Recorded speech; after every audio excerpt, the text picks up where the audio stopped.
বাংলাদেশ বিষয়গুলির পরিবহন ও যোগাযোগ সংক্রান্ত এই ক্লাসটিতে আমি ফারহান সাকিব আপনাকে স্বাগত জানাচ্ছি। আজকের ক্লাসটি থেকে আমরা শিখব বাংলাদেশের ডাক বিভাগ ও টেলিযোগাযোগ সম্পর্কে, বাংলাদেশের রেল, নৌ, বিমান ও সড়ক পরিবহন ব্যবস্থা সম্পর্কে এবং খুবই গুরুত্বপূর্ণ বঙ্গবন্ধু স্যাটেলাইট 1 সম্পর্কে প্রয়োজনীয় নানা তথ্য। আসুন তাহলে শুরু করা যাক। আমরা প্রথমেই জানব বাংলাদেশের ডাক বিভাগ সম্পর্কে। বাংলাদেশের মুজিবনগর সরকার ডাক টিকিট প্রকাশ করেছিল 1971 সালের 26 জুলাই।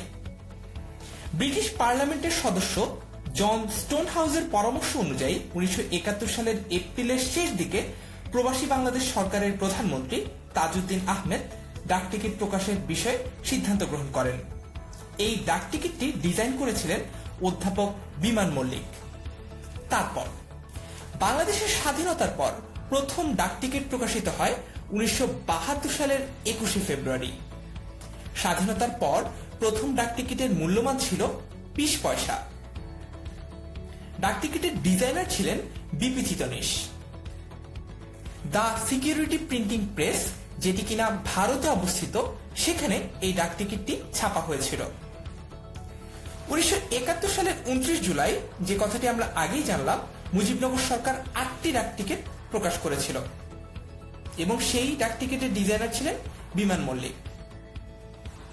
প্রথম দিকে যে প্রাথমিক ডাক টিকিট ছাপানো হয়েছিল সেগুলো ছাপানো হয়েছিল ইংল্যান্ডের format international security printing press থেকে।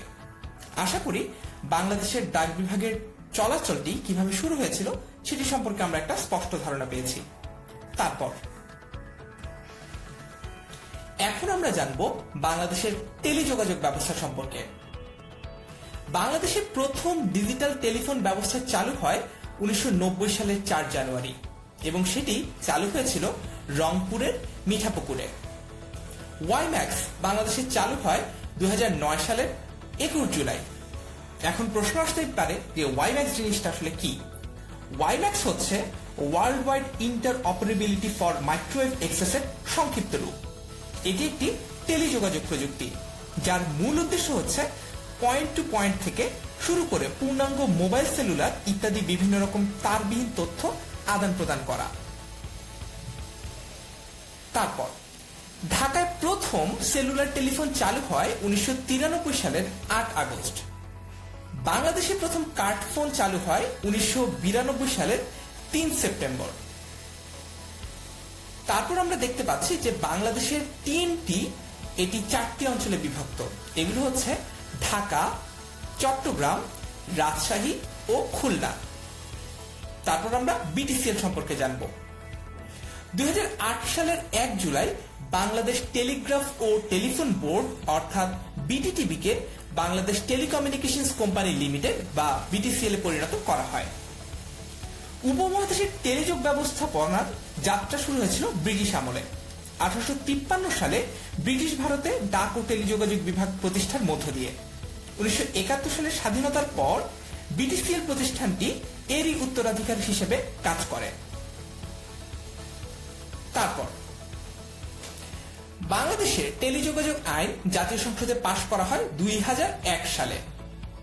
বাংলাদেশের প্রথম ডিজিটাল টেলেক্স এক্সচেঞ্জ স্থাপিত হয় ঢাকায় 1981 সালে। এখন অবশ্যই প্রশ্ন আসতে পারে যে টেলেক্স জিনিসটা কি? টেলেক্স এক ধরনের টেলিপ্রিন্টার। এতে একটি টাইপরাইটার থাকে, যে তথ্য, সংবাদ বা চিঠি প্রেরণ করতে হবে তার টাইপরাইটারে টাইপ করতে হয়। যে নম্বরে প্রেরণ করা হয় সে নম্বরে তা টাইপ হয়ে বের হয়ে আসে। আশা করি ব্যাপারটি পরিষ্কার। ঢাকায় 1983 সালে একটি স্বয়ংক্রিয় ডিজিটাল আন্তর্জাতিক ট্রাঙ্ক এক্সচেঞ্জ বা আইটিএক্স স্থাপিত হয়। অবশ্যই জেনে নিব যে আইটিএক্স জিনিসটা কি। বাংলাদেশের বিভিন্ন স্থানে স্থাপিত ডিজিটাল এক্সচেঞ্জগুলোর মাধ্যমে সরাসরি আন্তর্জাতিক ডায়ালিং এর সুবিধা রয়েছে। বৈদেশিক টেলিফোন কল নিয়ন্ত্রণের উদ্দেশ্যে 2007 সালে international long distance telecommunication service পলিসির আওতায় 2008 সালে বিটিআরসি উন্মুক্ত দরপত্রের মাধ্যমে দুটি ইন্টার কানেকশন এক্সচেঞ্জ বা যেটাকে আমরা বলছি আইটিএক্স, 3টি আন্তর্জাতিক গেটওয়ে বা আইজিডব্লিউ এবং একটি আন্তর্জাতিক ইন্টারনেট গেটওয়ে বা আইআইজি 6টি বেসরকারি কোম্পানিকে পরিচালনার লাইসেন্স দেয়। পাশাপাশি বিটিসিএলও এই সেবাগুলো দেওয়ার লাইসেন্স পায়। আশা করি এই ব্যাপারগুলো আমাদের কাছে পরিষ্কার। তারপর আমরা এখন দেখতে পাচ্ছি বাংলাদেশের ইন্টারনেট কান্ট্রি কোড অর্থাৎ .বিডির কথা, যেটি চালু হয়েছিল 1999 সালে। বিটিটিভি কর্তৃক 64টি জেলা শহরে এবং 164টি উপজেলা শহরে ইন্টারনেট ব্যবস্থা চালু রয়েছে। আর যে ব্যাপারটি অনেক সময় অনেক মেধা যাচাইমূলক পরীক্ষায় এসে থাকে সেটি হচ্ছে পৃথিবীর কোন দেশের সাথে বাংলাদেশের কোনো টেলিযোগাযোগ সম্পর্ক নেই। সেই দেশটি হচ্ছে ইসরায়েল। এখন আমরা টেলিযোগাযোগ ব্যবস্থার সংখ্যাভিত্তিক একটা অবস্থা জেনে নেব। বাংলাদেশে বেসরকারি সেলুলার মোবাইল অপারেটর হচ্ছে 5টি। কোন 5টি? সিটিসেল, গ্রামীণফোন, রবি, এয়ারটেল, বাংলালিংক। সিটিসেল বাংলাদেশের প্রথম বেসরকারি মোবাইল ফোন অপারেটর। 1989 সালে তারা বাংলাদেশে কার্যক্রম শুরু করে। 2006 সাল থেকে তাদের কার্যক্রম বন্ধ হয়ে যায়। আর এয়ারটেল কোম্পানি রবির সাথে একীভূত হয়ে যায় 2016 সালে। 2019 সালের ডিসেম্বর পর্যন্ত ব্যবহারকারীদের মোট সংখ্যা যেটি প্রকাশ করেছে বিটিআরসি, সেই তথ্য অনুযায়ী বর্তমানে বাংলাদেশের মোবাইল ব্যবহারকারীর সংখ্যা 16,55,72,000। তারপর আমরা জেনে নেব সরকারি সেলুলার মোবাইল অপারেটর সম্পর্কে। সেটি বাংলাদেশে একটি আছে এবং সেটি হচ্ছে টেলিটক। আশা করি ব্যাপারগুলো আমাদের কাছে পরিষ্কার। এরপর আমরা টেলিযোগাযোগ সংক্রান্ত কয়েকটি শব্দের পূর্ণ রূপ জেনে নিব, যেগুলো অনেক সময় অনেক পরীক্ষায় আসে। প্রথমে আমরা দেখতে পাচ্ছি বিটিসিএল। বিটিসিএল এর পূর্ণরূপ হচ্ছে বাংলাদেশ টেলিকমিউনিকেশন কোম্পানি লিমিটেড। তারপর BTRC, Bangladesh telecommunication regulatory commission. এরপরে দেখতে পাচ্ছি VoIP, voice over internet protocol. VoIP এই জিনিসটা আসলে কি? এটা হচ্ছে ইন্টারনেটের মাধ্যমে কথা বলার এক ধরনের মাধ্যম। মোবাইল দিয়ে পৃথিবীর এক দেশ থেকে অন্য দেশে কথা বলা, এমনকি একই দেশের মধ্যে এক স্থান থেকে অন্য স্থানে কথা বলার ক্ষেত্রে ভিওআইপি ব্যবহৃত হয়। আর এজন্য অবশ্যই ইন্টারনেট সংযোগ থাকতে হয়। বিভিন্ন ধরনের ভিওআইপি সফটওয়্যার বর্তমানে বাজারে প্রচলিত। তার মধ্যে উল্লেখযোগ্য হচ্ছে স্কাইপ, ভাইবার, গুগল টক, হোয়াটসঅ্যাপ, ট্যাঙ্গো, ফেসবুক ইত্যাদি। এসব সফটওয়্যারের মাধ্যমে অডিও কল বা ভিডিও কল অথবা উভয়ই করা সম্ভব। তারপর আমরা জানবো ভিস্যাট সম্পর্কে। ভিস্যাটের পূর্ণরূপ হচ্ছে ভেরি স্মল অ্যাপারচার টার্মিনাল, অর্থাৎ খুবই ছোট আকারের সংযোগ যন্ত্র যা দ্বিমুখী ভূ উপগ্রহ কেন্দ্র হিসেবে কাজ করে। এর থালা আকৃতির অ্যান্টেনার ব্যাস 3 মিটারেরও কম হয়, যেখানে অন্যান্য ধরনের উপগ্রহ কেন্দ্রের ব্যাস হয় প্রায় 10 মিটারের মতো। ভিস্যাট সবচেয়ে বেশি ব্যবহার হয় বিক্রয় কেন্দ্রে ক্রেডিট কার্ড সংক্রান্ত আদান প্রদানের জন্য। যুক্তরাষ্ট্রের সর্বত্র অবস্থিত ওয়ালমার্টের দোকানগুলো থেকে ওয়ালমার্টের ব্যবসায়ী প্রধান কেন্দ্রে পরিসংখ্যানপত্র বা ইনভেন্টরি ও বিক্রয়ের হিসাব পাঠাতে ভিস্যাট প্রযুক্তি ব্যবহৃত হয়। আর বিএসসিসিএল এর পূর্ণরূপ হচ্ছে Bangladesh submarine cable company limited. বাংলাদেশের এই যে সাবমেরিন কেবল লিমিটেডটি রয়েছে, সেটি কি ধরনের কাজ করে? এটি হচ্ছে একটি টেলিযোগাযোগ সেবা প্রদানকারী সংস্থা। এটি বাংলাদেশের একমাত্র আন্তর্জাতিক সাবমেরিন কেবল অপারেটর। সেই সাথে আন্তর্জাতিক ইন্টারনেট গেটওয়ে আইআইজি এবং ইন্টারনেট সার্ভিস প্রোভাইডার আইএসপি লাইসেন্সধারী। বিএসসিসিএল একটি পাবলিক লিমিটেড কোম্পানি হিসেবে 2008 সালের জুলাই মাসে বাংলাদেশ সরকারের ডাক ও টেলিযোগাযোগ মন্ত্রণালয়ের অধীনে আত্মপ্রকাশ করে। Bangladesh submarine cable company limited সিমিউই-4 এবং সিমিউই-5 নামক দুটি আন্তর্জাতিক সাবমেরিন কেবল কনসোর্টিয়ামের সদস্য। সিমিউই-4 এর জন্য বিটিসিএল এর কেবল ল্যান্ডিং স্টেশন রয়েছে কক্সবাজারে। সিমিউই-5 এর জন্য বিএসসিসিএল এর ল্যান্ডিং স্টেশন চালু হয়েছে কুয়াকাটায়। সংস্থাটির প্রধান কার্যালয় ঢাকায় অবস্থিত। আশা করি পরিষ্কার। তারপর এখন আমরা টেলিযোগাযোগ সংক্রান্ত আরো কয়েকটি শব্দের পূর্ণরূপ জেনে নিব। প্রথমে জিএসএম অর্থাৎ global system for mobile communication. Global system for mobile কমিউনিকেশনকে সংক্ষেপে বলা হচ্ছে জিএসএম। এটি এক ধরনের ডিজিটাল তারবিহীন সেলুলার বা মোবাইল যোগাযোগ ব্যবস্থা। জিএসএম তথ্য আদান প্রদানের ক্ষেত্রে ন্যারোব্যান্ড টিডিএমএ ব্যবহার করে। জিএসএম এর সূত্রপাত 1991 সালে। 1997 সালের শেষ ভাগে এসে জিএসএম হয়ে ওঠে 100টির বেশি দেশে জনপ্রিয়, বিশেষ করে ইউরোপ এবং এশিয়াতে। এরপর আমরা দেখতে পাচ্ছি আইএসডি অর্থাৎ ইন্টারন্যাশনাল সাবস্ক্রাইবার ডায়ালিং। এটি এমন একটি ব্যবস্থা যার মাধ্যমে বিদেশের কোনো ফোনে সহজে যোগাযোগ করা যায়। আমাদের দেশের মোবাইল অপারেটর থেকে বিদেশের মোবাইল অপারেটর ভিন্ন হয়, তাই প্রত্যেক দেশের একটি আইএসডি কোড থাকে এবং এই ISD code plus country code এই দুটি মিলিয়ে ভিন্ন অপারেটর নাম্বারগুলোতে আমরা ডায়াল করে পৃথিবীর বিভিন্ন প্রান্তের দেশগুলোর সাথে যোগাযোগ করতে পারি। তারপরে এটি হচ্ছে এমএমএস বা মাল্টিমিডিয়া মেসেজ সার্ভিস। এই ব্যবস্থার মাধ্যমে মোবাইলের মেসেজের মাধ্যমে অর্থাৎ মোবাইলের যে অপারেটর রয়েছে তাদের সংযোগ ব্যবহার করে আমরা মাল্টিমিডিয়া ফাইল আদান প্রদান করতে পারি মোবাইলের অন্য গ্রাহকের কাছে। আর এসএমএস বা শর্ট মেসেজ সার্ভিস এটি সম্পর্কে তো আমরা সবাই জানি, এটি হচ্ছে মোবাইলে পাঠানো খুদে বার্তা। এরপর এনডব্লিউডি এর পুনরূপ হচ্ছে ন্যাশন ওয়াইড ডায়ালিং। এই সিস্টেমের দ্বারা কোনো এক পথে সিগন্যাল বা কল পাঠানো সম্ভব না হলে অন্য পথে নির্দেশিত হওয়ার সুবিধা রয়েছে। 4 গিগাহার্জ রেঞ্জের মাইক্রোওয়েভ লিংক একটি দেশের সব শহরগুলোকে সংযুক্ত করতে পারে। কথা বলা এবং শোনার জন্য 2 ধরনের আলাদা ফ্রিকোয়েন্সি ব্যবহৃত হয় এই সিস্টেমে। মাইক্রোওয়েভ উপাদানের ফলে ফ্রিকোয়েন্সি এই ওয়েভের বেশি এবং সরল পথে যেতে পারে বলে দ্রুত চলাচল করতে পারে। তারপর আমরা দেখতে পাচ্ছি সিম অর্থাৎ সাবস্ক্রাইবার আইডেন্টিটি মডিউল। সিম শব্দটির পূর্ণরূপ হচ্ছে এটি যা বললাম, সাবস্ক্রাইবার আইডেন্টিটি মডিউল, অর্থাৎ এটি ব্যবহারকারীদের পরিচয় বহন করে। সিম ক্যারিয়ার বা সিম কোম্পানির কাছে আপনার পরিচয় নিশ্চিত করে একটি সিম কার্ড দেওয়া হয়, ফলে আপনি সেই ক্যারিয়ারের নেটওয়ার্ক ও সুযোগ সুবিধা ভোগ করতে পারেন। যখন এটি করা সম্ভব হয় না বা কোনো ত্রুটি সৃষ্টি হয় তখনই আপনার ফোনটি নেটওয়ার্ক থেকে বিচ্ছিন্ন হয়ে যায়, অথবা বলা হয় যে আপনার সংযোগটি বিচ্ছিন্ন রয়েছে। তারপর এখন আমরা বাংলাদেশের ভূ উপগ্রহ সম্পর্কে সংক্ষেপে একটু দেখে নেব। ভূ উপগ্রহ কেন্দ্রকে বলা হয় আন্তর্জাতিক টেলিযোগাযোগের মাধ্যম। ভূ উপগ্রহ কেন্দ্র মোট 4টি ও স্যাটেলাইট ভূ নিয়ন্ত্রণ কেন্দ্র মোট 2টি রয়েছে বাংলাদেশের। ভূ উপগ্রহ কেন্দ্রের কাজটা আসলে কি? বহির্বিশ্বের টেলিভিশনের বিভিন্ন অনুষ্ঠান সরাসরি অথবা রেকর্ড করে দর্শকদের দেখানোর ব্যবস্থা বা বহির্বিশ্বের সাথে দেশের টেলিযোগাযোগ ব্যবস্থা স্থাপন করাই হচ্ছে ভূ উপগ্রহ কেন্দ্রের কাজ। এছাড়াও আন্তর্জাতিক ট্রাম এক্সচেঞ্জ কাজেও এটি ব্যবহৃত হয়।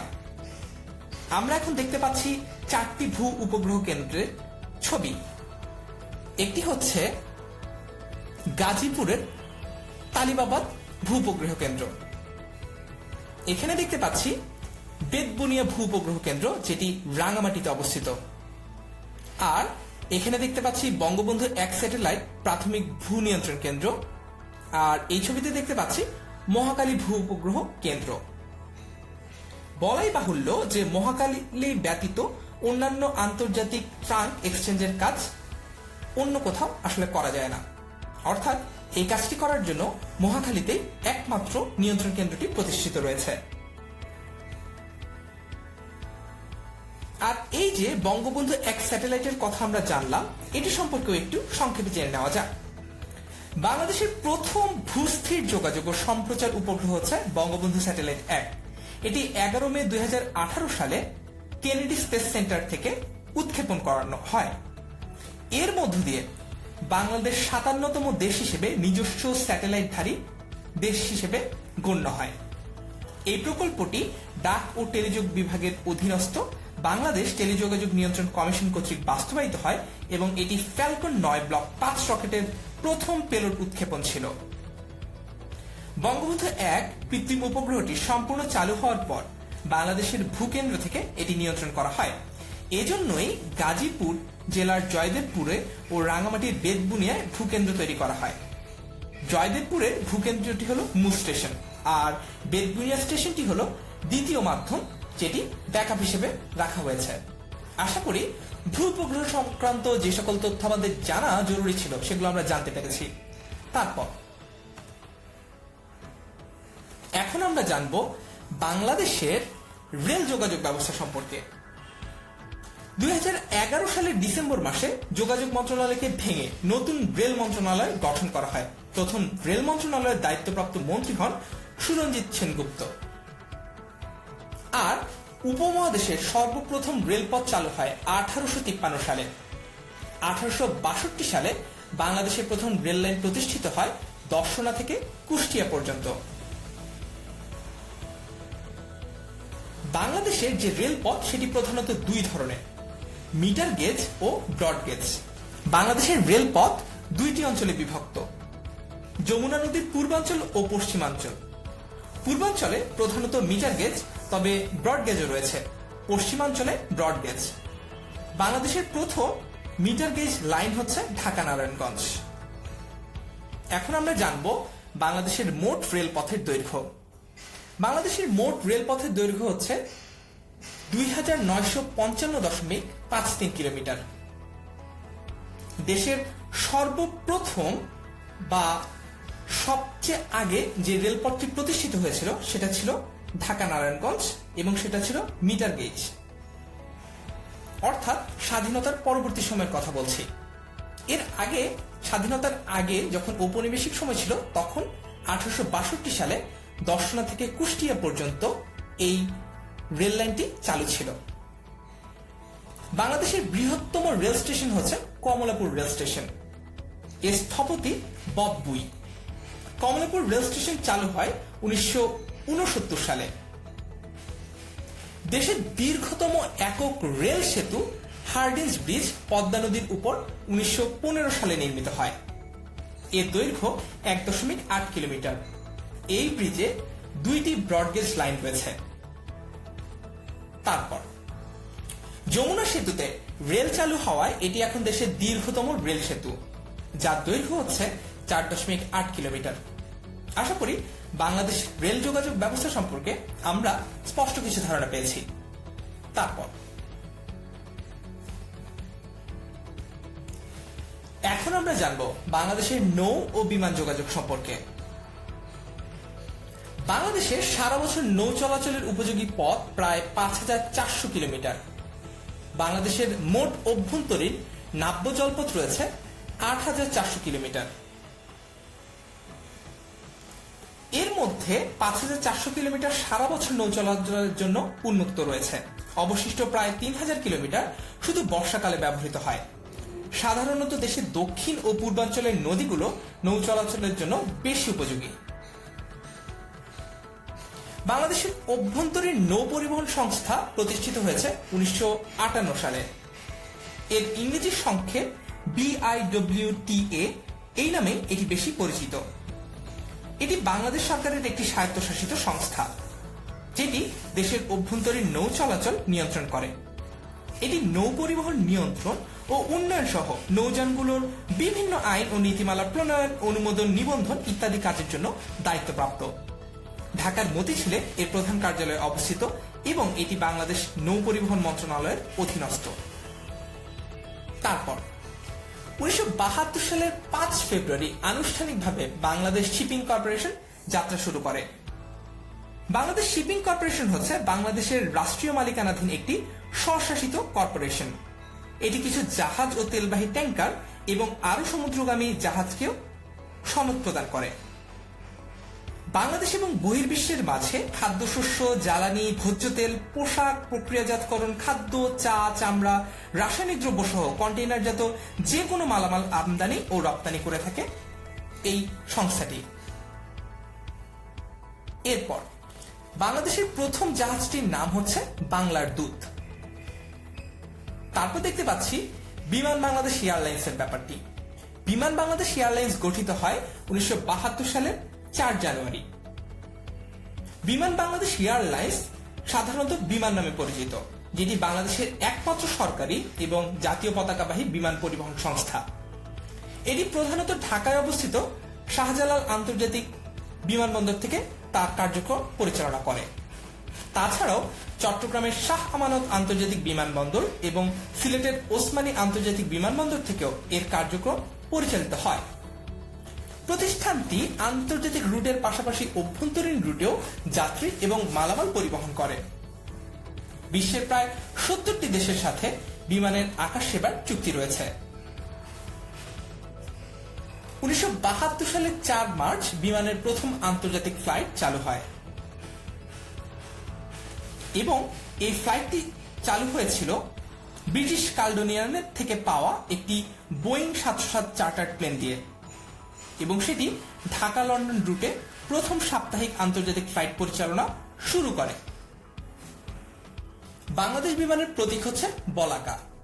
দেশের প্রধান আন্তর্জাতিক বিমানবন্দর চালু হয় 1980 সালে, যার নতুন নামকরণ করা হয়েছে হযরত শাহজালাল রহমতুল্লাহ আলাই বিমানবন্দর। এটি নামকরণ করা হয়েছে 2010 সালের 23 ফেব্রুয়ারি। 1995 সালের 17 জুলাই অ্যারো বেঙ্গল এয়ারলাইন্স নামক প্রতিষ্ঠানটি প্রথম বেসরকারি খাতে অভ্যন্তরীণ রুটে বিমান চলাচল শুরু করে। আশা করি বাংলাদেশের নৌ ও বিমান যোগাযোগ সম্পর্কেও আমরা একটা স্পষ্ট ধারণা পেয়েছি। এরপর আমরা বাংলাদেশের সড়ক যোগাযোগ ব্যবস্থা সম্পর্কে কিছুটা জেনে নিব। দেশে মোট যাত্রী পরিবহনের 70% এবং পণ্য পরিবহনের প্রায় 60% সড়ক পথে পরিচালিত হয়। বাংলাদেশে মোট সড়কের দৈর্ঘ্য হচ্ছে 21,595.493 কিলোমিটার। দেশে জাতীয় মহাসড়ক 3,906.03 কিলোমিটার, আঞ্চলিক মহাসড়ক 4,482.540 কিলোমিটার এবং তার পাশাপাশি বিভিন্ন প্রকার সংযোগ সড়ক রয়েছে, যার দৈর্ঘ্য 13,206.9223 কিলোমিটার। এখন আমরা ঢাকা এলিভেটেড এক্সপ্রেসওয়ে সম্পর্কে জানব। ঢাকা এলিভেটেড এক্সপ্রেসওয়ে উত্তরার বিমানবন্দর থেকে শুরু হয়ে কুড়িল, বনানী, মহাখালী, তেজগাঁও, মগবাজার, কমলাপুর, সায়দাবাদ, যাত্রাবাড়ি হয়ে ঢাকা চট্টগ্রাম মহাসড়কের কুতুবখালী এলাকায় শেষ হয়েছে। এর দৈর্ঘ্য সংযোগ সড়ক সহ 46.73 kilometre. Dhaka Ashulia elevated expressway সম্পর্কে এখন আমরা জানি।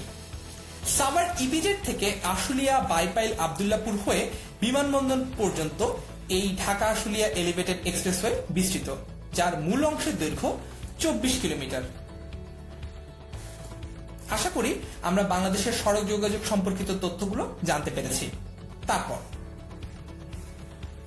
এখন আমরা জানব সড়ক পথে ঢাকা থেকে দেশের বিভিন্ন অঞ্চলের দূরত্বগুলো, অর্থাৎ ঢাকা থেকে দেশের যে সকল অঞ্চলে অধিকতর যাতায়াত হয় সেই সকল অঞ্চলগুলোই আমরা মূলত বাছাই করেছি গুরুত্বের ভিত্তিতে, যেগুলোর দূরত্বগুলো আমরা জানব। অর্থাৎ আমরা প্রথমেই জানবো চট্টগ্রাম ও ঢাকার দূরত্ব কত, এভাবে করে খুলনা, কক্সবাজার, বরিশাল, দিনাজপুর, বাগেরহাট, রাজশাহী, ময়মনসিংহ, সিলেট, রংপুর, যশোর, ফেনীর দূরত্ব ঢাকা থেকে কত সেটি জানবো।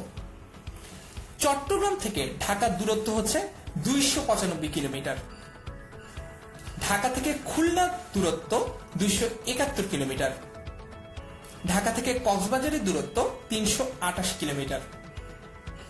বরিশাল থেকে ঢাকার দূরত্ব 249 কিলোমিটার। দিনাজপুর থেকে ঢাকার দূরত্ব 383 কিলোমিটার। বাগেরহাট থেকে ঢাকার দূরত্ব 304 কিলোমিটার। ঢাকা থেকে রাজশাহীর দূরত্ব 258 কিলোমিটার।